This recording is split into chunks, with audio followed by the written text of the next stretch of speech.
Bonjour et bienvenue à l'interview. Aujourd'hui, je reçois Véronique Capras. Véronique Capras, bonjour. Bonjour Monsieur Delay, merci pour votre invitation. Alors, vous êtes députée fédérale Défi, vous étiez bourgmestre de Crenem jusqu'à fin décembre, oui.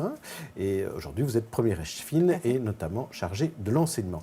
Mais d'abord parlons du fédéral, avec cette grande fête qui a eu lieu dimanche soir, la fête de la chanson flamande, la Zangfeest, où on a vu deux pontes de la NVA, le président de la Chambre et le ministre de la Défense, être présents dans cette fête indépendantiste. Alors vos collègues de l'opposition à la Chambre disent que c'est un scandale. Et vous, qu'est-ce que vous dites en la matière ? On est habitué au discours de défi. On n'a jamais été d'accord avec cette manière de se comporter. De la part de la NVA. Mais oui, quand on est président du Parlement fédéral, on reste neutre, on se doit de rester neutre et au-dessus de la mêlée. Le ministre de la Défense, c'est pareil, il est au fédéral. Bon, les deux autres, il y avait M. Waits et M. Peumans, ils sont au Parlement flamand, donc moi je ne m'en mêle pas. Mais par rapport au fédéral, je pense que c'est tout à fait inacceptable, mais je ne m'en étonne pas. Voilà. Donc c'est finalement normal qu'ils aillent... Parce que les Flamands disent que c'est une fête traditionnelle, on chante, il y a des enfants, il y a des seniors. Oui, c'est pas nécessairement un acte politique d'y aller. Oui, à part les discours qui s'y tiennent, je pense que c'est très politique, justement. C'est ça qui est dérangeant. Il y a notamment eu un discours avec le patron de cette fête, de ces Zangfeest, il s'appelle Erik Stoffelen, qui lui a demandé, il a exigé de la NVA que le communautaire sorte enfin du frigo. Mais vous voyez, et vous, qu'est-ce que vous en pensez de ça ? Mais c'est toujours eux qui sortent le communautaire. Hein. On accuse souvent mon parti de faire du communautaire. Nous n'en faisons pas du communautaire. Nous sommes attentifs à certains aspects du communautaire. Oui, moi je suis en commune à facilité. C'est clair que je suis attentive au respect des règles, des droits dont nous bénéficions. Mais nous ne faisons pas du communautaire pour ça. C'est simplement veiller au respect de certains droits. Mais non, nous ne faisons pas du communautaire et c'est toujours des mêmes partis que cela vient, que ce soit la NVA ou que ce soit le Vlaams Belang. Quand on entend les discours et les interventions au Parlement fédéral du Vlaams Belang, c'est la même chose. Donc le problème est chez eux, c'est vraiment c'est récurrent à chaque fois. Donc, Mais il y a un accord de gouvernement au niveau fédéral qui dit pas de communautaire pendant les 5 ans du gouvernement. Oui, ils ont du mal à se retenir. Hein. Oui. Ouais, ils ont du mal.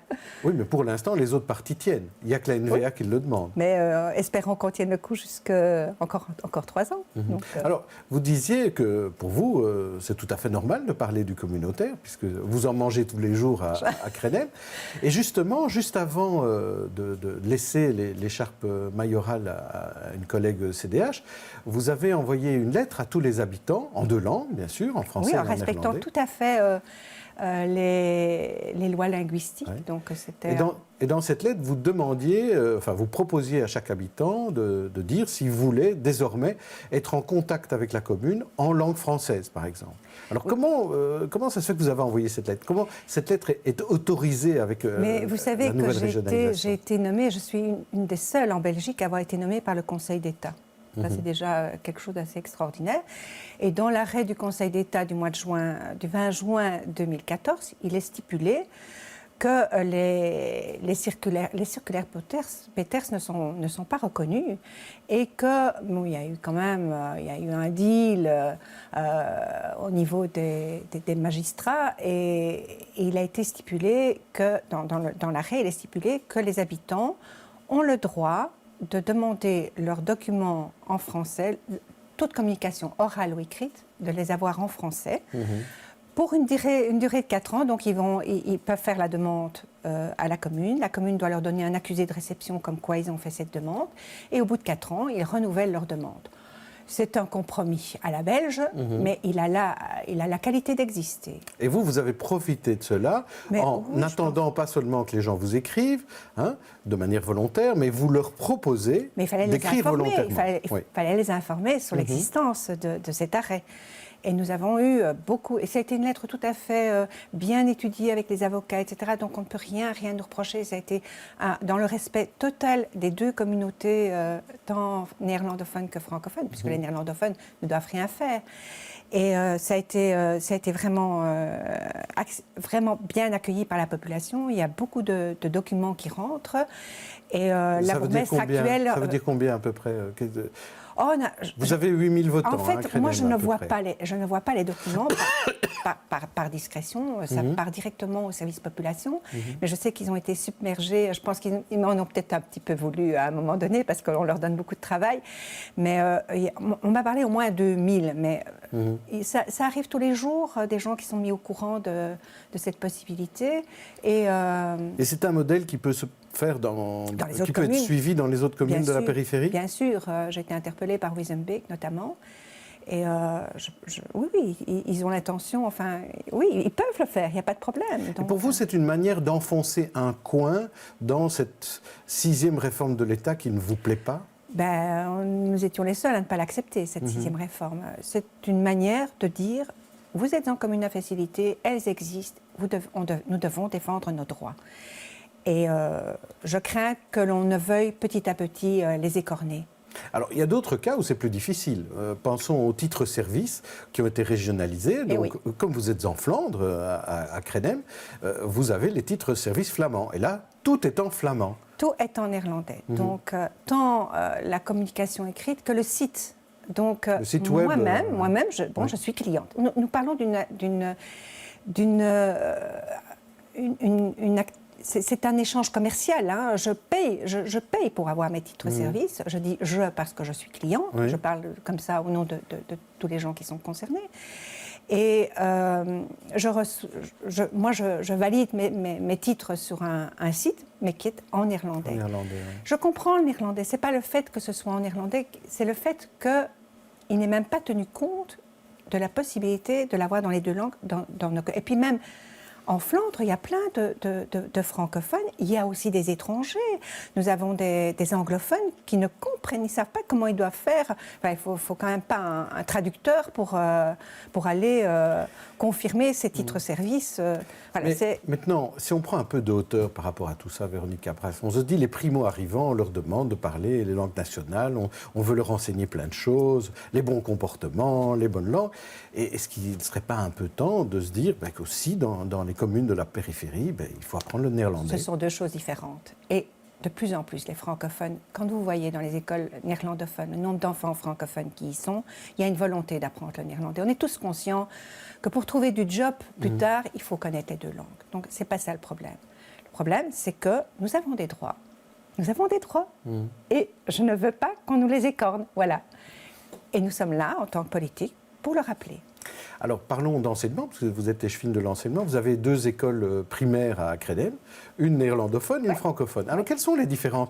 Est-ce que les petits Crénémois sont différents en fonction du type d'école où ils vont? Mais d'abord, vous avez une différence entre les 2 écoles. À l'école francophone, seuls peuvent y venir les enfants domiciliés dans les 6 communes à facilité. Ça, c'est les lois de 60, c'était un beau cadeau, ça. Et puis, dans l'école néerlandophone, peuvent venir les enfants de partout. Monsieur est boucher au Deleuze de Crénem et il habite à Anderlecht. Il peut mettre ses enfants à l'école néerlandophone. Mais les 2 écoles sont des écoles de bonne qualité. C'est vrai qu'il y a une différence au niveau des mentalités, du mode de fonctionnement. Vous avez la culture germanique et vous avez la culture latine. Mais de part et d'autre, ce sont les seules différences. Ça se passe vraiment très, et alors, très en termes de population, parce qu'en termes de démographie, tout augmente. Mais là on connaît le même problème que partout. Et nous avions défini des normes, des capacités par classe. Et cette année-ci, je suis un peu effrayée parce que, notamment à l'école francophone, quand vous prenez un frère ou une sœur où il y a de la place, il y a 18 élèves dans une classe, vous acceptez le frère, mais il y a les petits frères ou les petites sœurs qui sont plus jeunes et qui doivent aller en maternelle. Et là, j'ai un problème. Donc, mais chaque année, je demande des dérogations et je vais un petit peu voir avec la directrice de l'école. Vous allez devoir construire alors?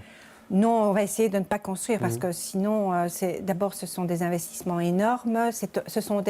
L'école néerlandophone va être agrandie parce que là, j'ai 7 ou 8 containers.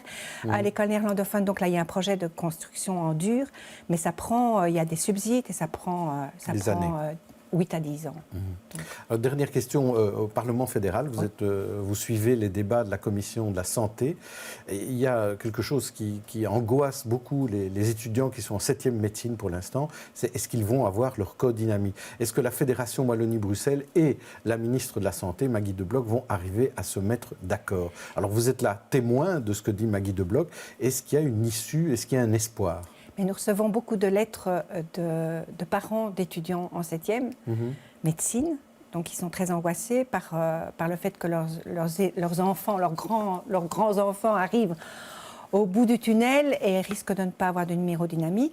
Nous interpellons, enfin moi au fédéral et Caroline Persons en fédération Wallonie-Bruxelles interpelle dans Marcourt, comme moi, la ministre de Blok.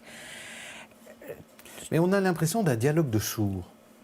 Oui, ça, ils doivent se mettre sérieusement et de façon urgente autour de la table pour résoudre le problème. Mais c'est d'année en année. Donc, on voudrait aussi, nous, modifier le quota. Maintenant, c'est 60-40. On voudrait modifier le quota 50-50 parce qu'on va vers une catastrophe en Wallonie. Et quand je suis en commission, quand on rappelle tout ça, d'ailleurs, mon parti je faisais avec M. Minguin, fait une proposition une résolution pour qu'on puisse allouer 22 numéros INAMI dans la région du Luxembourg, où on a fait un calcul.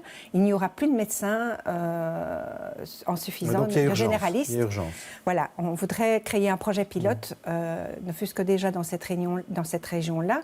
Et nous avons eu un signataire, un bourgmestre socialiste. On avait eu le CDH qui nous a soutenus. Je voulais compter sur le soutien du MR parce qu'il y a un bourgmestre qui est concerné par le problème. Et le résultat? Le résultat, c'est que c'est toujours opposition, majorité, c'est très dommage. Donc ça ne passera pas. On verra. Merci Véronique Cabras d'être venue à l'interview aujourd'hui. On se retrouve demain avec une autre invitée.